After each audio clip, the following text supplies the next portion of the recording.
Hello, welcome everyone. Thank you for attending this webinar. We're here to talk about Zoom and Teams today. We're going to talk about who is actually on the webinar today. There's myself, Ben Woodthorpe, and Ben Coss, Ed Tillen, and Mark McKerney. So what we're going to be going through today is Ben and Ed are going to be talking in a bit of a fight-off style about Teams and also Zoom, and me and Mark are going to be in the background to actually answer questions in the chat window and sort of be your voice in the actual presentation. Ed, can we slide up on, please? So what we're going to talk about, so there are a certain set of topic areas we're going to go through. It's all sectioned off. So we're going to be looking at differences between Teams and Zooms when it comes to video chat and meetings. We're going to look at webinars and live events. We're going to be talking about integrations, security, ease of use, and cost. And the idea of this is we've kind of pitched the two products together, and we're going to compare and contrast and give them scores, and we're going to try and end up with a winner at the end of it. Now, come to the end of this session, one product should win, and we'll ask you if you want to get us to look at another product and have another fight in the future. At the end, there'll be a roundup with some more details as well. Also, how you get involved. All the way through this, you should have a Q&A button at the top. It looks a little bit like this sort of flashing section here. If you want to ask any questions, just simply click on that button and you can just type your question, and every so often we'll pick that up and try our best to answer it. We won't be able to answer every single question, but we'll do our best to come up with some kind of an answer for the bulk of questions that are asked on the webinar. Brilliant. So what we're going to go through is, like I said, Microsoft Teams and Zoom. It's Fight Club. I know normally the first rule of Fight Club is you don't talk about Fight Club, but if you enjoy this, by all means, talk about this and tell other people, because we will be doing a similar sort of format for other pieces of software as well. And if you want any more details on either product, we do actually have a more detailed webinar of a run-through of Teams, and we also have some material on Zoom as well. But I'm going to pass over to Ben and Ed, who are going to start and have their fight. Ding, ding. Hey guys, so my name is Ben. I'll be talking about the Zoom part of the webinar today. And Zoom is like a video communication software, which is really good, particularly in this current climate, for people to get in touch with each other, to hold business meetings online. It's a really easy to use and user-friendly software, and I'll go over various points about that through the webinar. Yeah, so Teams is the other kind of popular one at the minute. Most people are familiar with the Microsoft Office suite. I'm Ed, by the way. Hello. Everyone's familiar with the Office suite, Excel, PowerPoint, Outlook, and Word. But Teams is one that is quite new, and if you're not familiar with it, it's quite a bit of a strange new world, but it's specifically designed to help with collaborative working in all sorts of different ways. But one of those ways is communication within your team, especially when you're working remotely. So I'll be talking about Teams.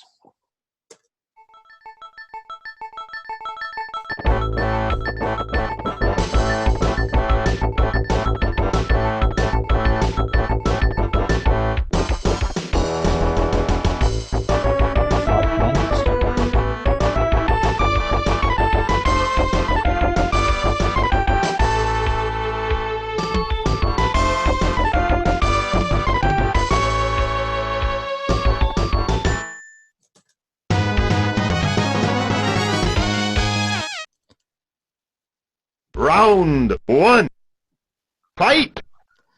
Okay, so video chat and meeting capabilities of the two programs. So of Teams, it's really, really easy to start a video chat or a new meeting, or to schedule a new meeting. So there's loads of different sections within Teams. There's the chat, call, Teams and channel sections, and the calendar sections. And you can start video chats from any of these sections really, really quick and easy. So within chat, you can just be chatting away to someone, decide that you need a phone call with them or a video call, and you can click on any of the two buttons here. They're really easy to access.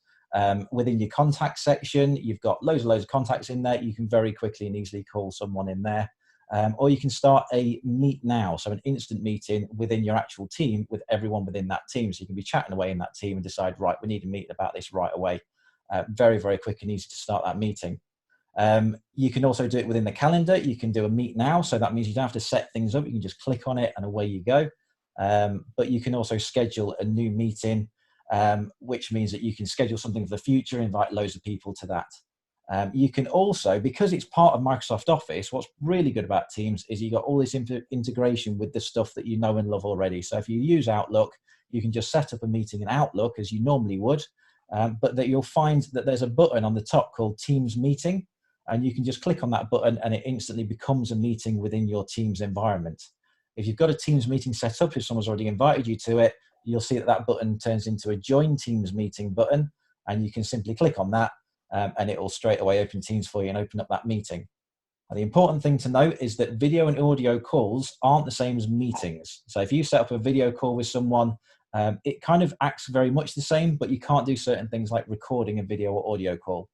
You can record meetings, so they work slightly differently within Teams. You can have up to 250 people in a meeting within Teams as well. So for Zoom, it's a similar story in the sense that it's a very, very easy to use feature. In fact, I would argue that it's actually a little bit easier in some sense to use than Teams, because like the good points that Ed mentioned is that Teams can integrate very well with a lot of other Microsoft products, but because Zoom is really set up for the purpose of meetings, which they call video chat, and live presenting, which is like a webinar style, which we'll talk about later on. It doesn't really have a lot of other options. So like the screen shows here, it's very easy to just join a meeting, to schedule a meeting. There's straightforward buttons that let you do that immediately. So you don't have to go to different places and basically get similar features. There's not too much of a confusion around what a meeting is. So a meeting is really just multiple people being able to talk at the same time, rather than one person presenting to a lot of people in a sort of classroom style setting. So it's much easier than some comparable software out there, in the sense that you can just set this up and then meet multiple people at the same time in Zoom. And the other advantage is that it's for up to 1,000 people, which is like a little bit better than Teams in that sense. You win! So controversially, maybe Teams wins this one. We thought it was a very, very close one, but I'm going to claim the victory on this one simply because as part of your workflow, if you're using the Teams already and you're already chatting to people through Teams, sharing documents, all that kind of stuff, it's so quick and easy to just click on that audio or video meet button or meet now button and just set up a meeting there and then instantly. With Zoom, you're going to have to go into the app, and maybe you're not in that app all the time, but in Teams, you're always going to be working in that environment. It's so quick and easy to set up that meeting. But I'll give Ben that. It's a close one. It's a close one on that. Round 2. Fight! So webinars and live events. Over to you, Ben. Brilliant. So webinars is where Zoom excels in particular, because it's like what they define as the webinar is really just one person or maybe one or two people presenting to multiple people, like the same style that we're doing at this very moment. So the moment we're holding a Zoom webinar style where Ed and I are presenting to all of you guys. And it's really good because as you can see on the screen, there's various options that you can select right from the start. So you can decide whether you want to, for instance, have your video up on the screen immediately, or whether that's something that people need to switch on as they enter the webinar. You can decide how you want to join that webinar, whether you want to join it via telephone audio, or whether you want to join via computer audio. So it gives you a lot of separate options. But some of the best features out there is this Q&A window that you've got already available, which is really good because it means that rather than having 50 people, with the microphone switched on, which would be possible through, let's say, a video chat or meeting, it would be quite hard to maintain that and manage that because that'd be, interference, that'd be noise from different microphones. Whereas this way, you can really just sort of mute everybody and have one or two people talking, like in this session. And then if you guys have a question, you can raise that via the Q&A window, and we can answer that separately. Also, it's very easy to record the webinar and send it to people subsequently. And where Zoom is really good is that you can get statistics of people as well. You can set up polls. You can make people register ahead of the video, like or ahead of the webinar, so that you get their basic information like emails and so on. So you can see who attended your webinar. Zoom is really set up for webinars, and that's one of the best features we've got in Zoom, really. Okay, I give in. You've got me. Yeah, Teams has a function called live events. It's essentially just glorified meetings. It is nothing as in depth as webinars within Zoom. Zoom really is built to do webinars. It's very, very good at its job. So I'll throw in the towel on that one. You win. Happy with that, Ben? Round 3. Fight. Okay, so integrations.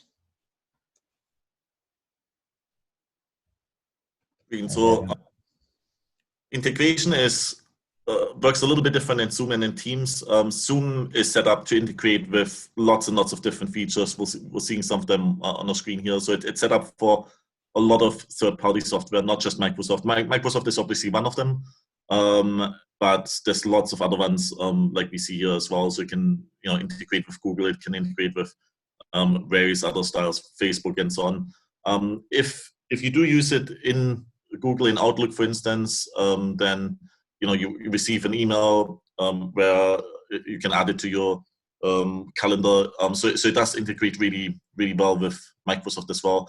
But the idea of Zoom is that you can use it from almost any third-party software, and because it is the market leader at the moment, when there's new software coming out, they try and adapt towards Zoom rather than Zoom having to do a lot of work the other way around. So it's got that advantage as well.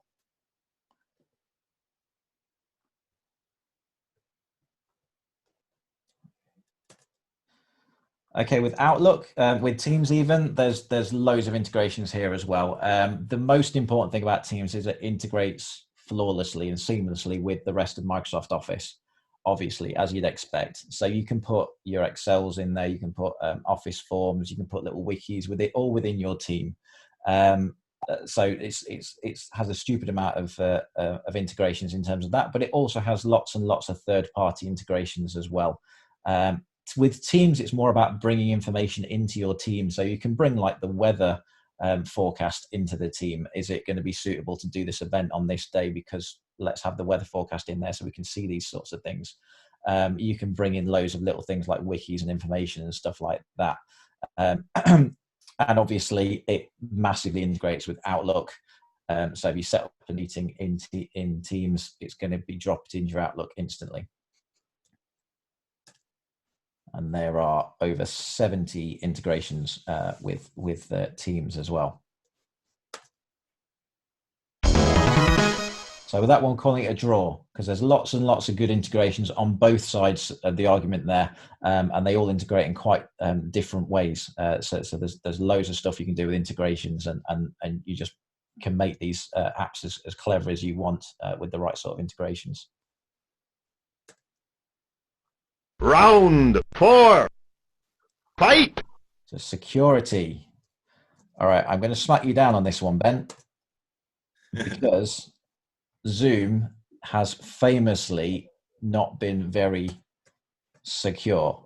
There we go. So this is just a random thing that I searched for just a week or so ago. Zoom security issues. Zoom could be vulnerable to foreign surveillance. Intel reports say that's on the CNET website. And here they've got like a whole timeline of all the various Zoom security issues. I believe they've become so popular very quickly that they didn't realize how popular they were going to get. And they don't have the sort of capability to be as secure as you might like. Do you have any rebuttal for that, Ben? No, I've got to continue on that one for sure. Zoom does, like you say, have some vulnerabilities. They are working on that consistently, and they're getting slightly better, like compared to the beginning stages. So you've got like things like being able to set up passwords to join webinars, for instance, or to only let authenticated users join meetings. Like there were things in the past where you could just forward like your email with a link onto somebody else, and then they could join. Some really basic stuff which they've fixed, but absolutely, like you say, they're it's just grown a little bit too big too quickly. So definitely a lot still. To be fair, they are doing their very best to sort of catch up as quickly as possible and sort of fight fires as and when they come up. But there's certainly some security holes in there. Famous cases of what's it called now, Zoom bombing. People just like logging into other people's meetings and causing chaos. Having said that, I use it for the. I'm in the Army Reserves, and we use it in the Army Reserves. So high security environment. We still use it. We're just careful not to talk about top secret stuff on Zoom. So just be aware that that's a vulnerability there. Teams has security built into it by design. It's made by Microsoft. It's always been secure from day one, and it definitely wins in this particular round. You win. Next. Round 5. Fight. So which one's easier to use? Again, on Teams, really, really simple. Once it's set up, you've got buttons all over the place that can start a new meeting. Same slide as we had before. So in any section that you happen to be working in at that moment in Teams, you can very quickly start a new audio call or video call with someone, one of your contacts, or you can start a new meeting or schedule a new meeting. If you're familiar at all with Outlook, then starting a new meeting using Teams is a piece of pie. It's very, very easy to do. When you send someone an invitation, this is the kind of thing they're going to get. They're going to get just a very simple email like this with a link to the meeting. Click on the link, and it will take them to the meeting. However, and I'm going to shoot myself in the foot a little bit here, if you don't already have a Teams account, this is the kind of thing that you're going to get. So if you don't already have a Microsoft account, or you don't already have Teams set up in your organization, or you're just an individual on your own and you don't have Microsoft Office, or you don't really have your own account, then you're going to get this sort of thing. It's not going to let you access that meeting. It's going to tell you to set up a personal Skype account instead. So in that case, I think it definitely sort of drops the ball on that one. So for Zoom, it's a little bit easier in general, in the sense that you really just need a web browser and the ability to receive emails. Like the screen shows here, we can schedule a new meeting with just one button, or schedule a webinar.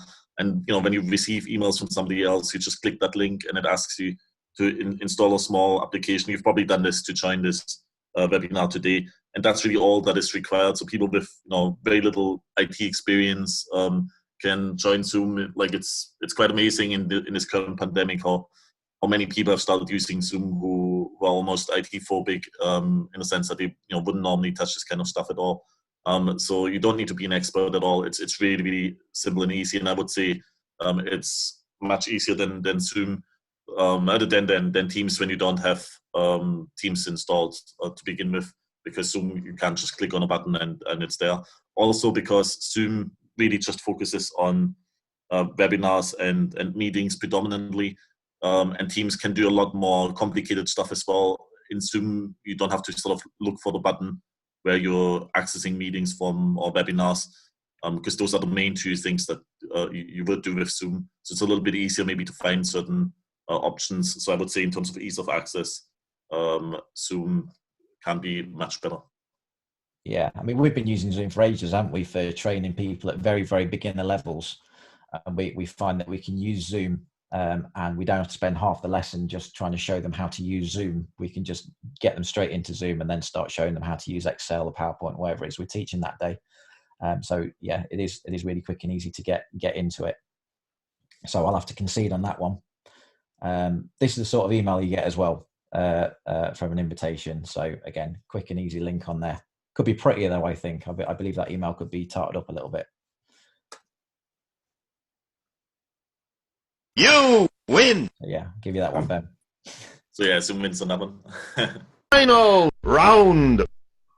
Fight. So cost. How much do these two cost? Okay, so this is Zoom. So Zoom has lots of various pricing options. Teams does as well, but there is an option to sign up for free, which is quite good. It does give you unlimited one-to-one meetings. So a lot of people have been using that in this period just to catch up with friends or family. You can set up group meetings and webinars for up to 40 minutes, which is not bad. And again, a lot of people have used that as well.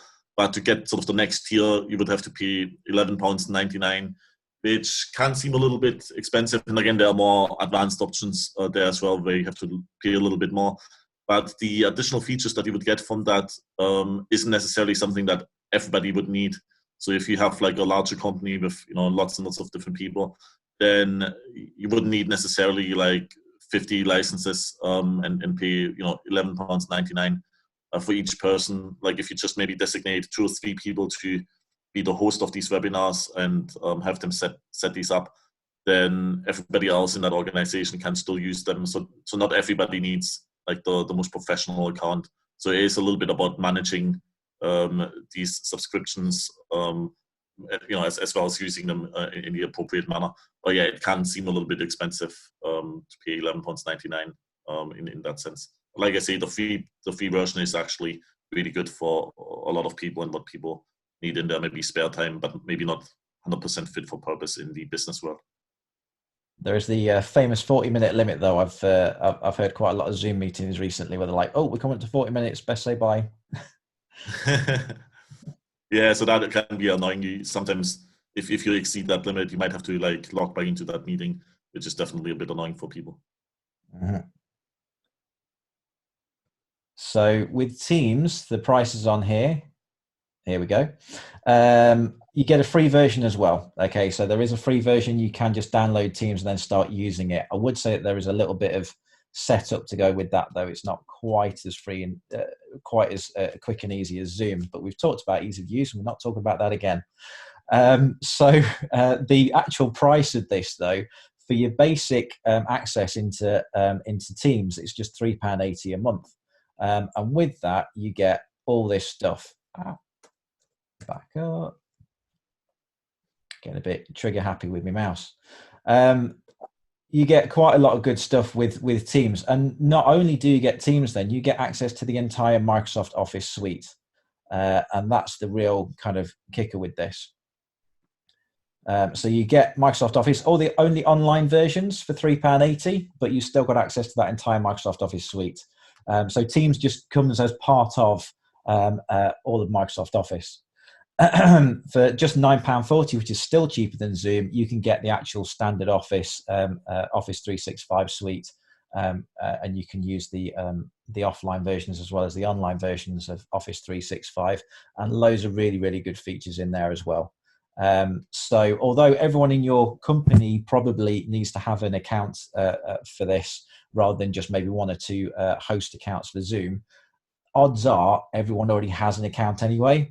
So actually, in reality, everyone's already got Teams for free. So even though these are the actual costs, in reality, it really costs nothing because you're already using Excel, you're already using Outlook, you're already paying for those services, and you've got Teams there. It's sat on your computer. If you're not already using it, you really should be. So on that one, we've gone with... You win! Okay, basically because it's essentially free, because it's all just part of your Office, standard Office package, which you've probably got already. And if you've not got it, it's only £3.80 a month to get it. So so it's pretty economical.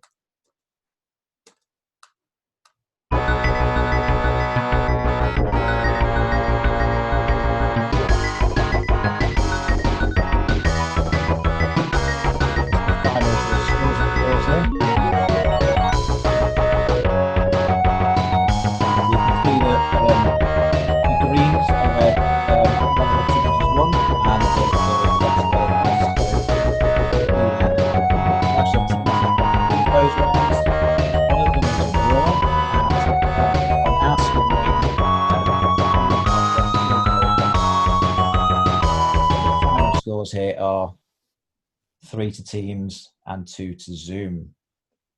Does everyone agree with that? Happy with those results? Yeah, I think that's a fair statement. Like Zoom is very good, but Teams can do a little bit more in certain aspects. So it is a case of what you need it for, and it's not a bad thing using Zoom. Like we're still using both as well. So a lot of companies might opt for both. yeah, in terms of the features we've been discussing, I think Teams wins. Yeah, I'd agree. It's Ed, what's that? do you mind if I say a little bit? No, you're not allowed, Ben. Yes. Carry on.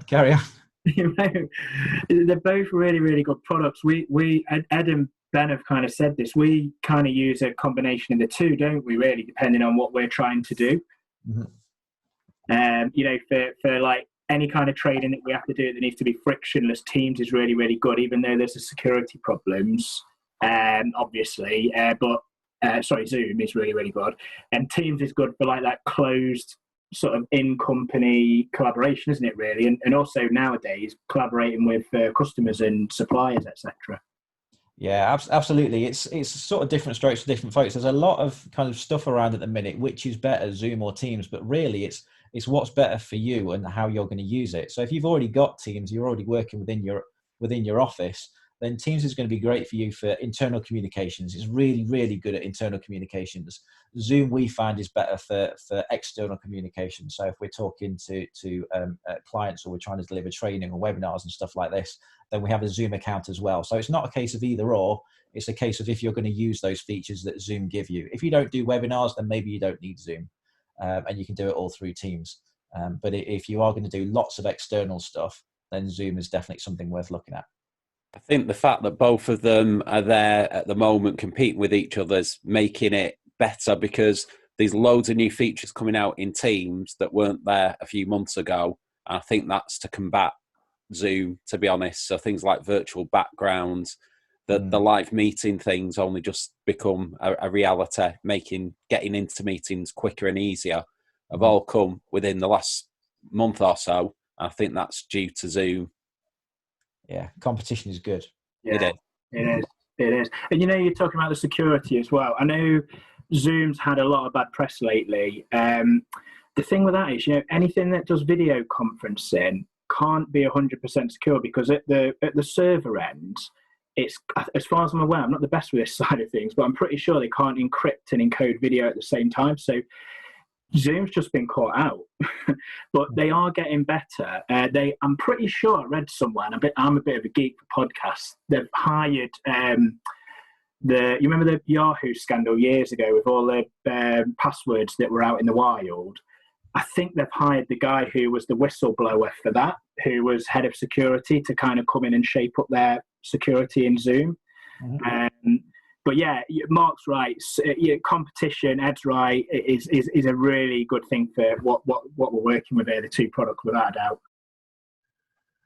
Okay, so I'm going to call that a controversial draw in the end.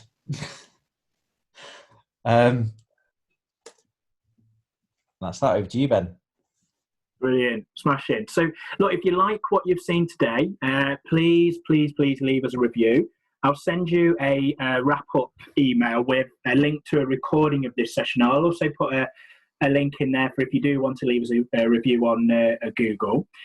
If you do need any help or you've got any further questions, please just drop us an email. Reply to the email that I sent to you. Also, as well, if anyone's interested, go to our YouTube channel. There's past webinars for things like Teams, SharePoint, Excel, Word, PowerPoint, all sorts of stuff on there. More practical demonstrations rather than just, you know, like a PowerPoint we've gone through. We went for this format because obviously time, really, more than anything. But again, thank you very much for your time. Much appreciated. Stay safe, and look forward to seeing you on another webinar. Bye now.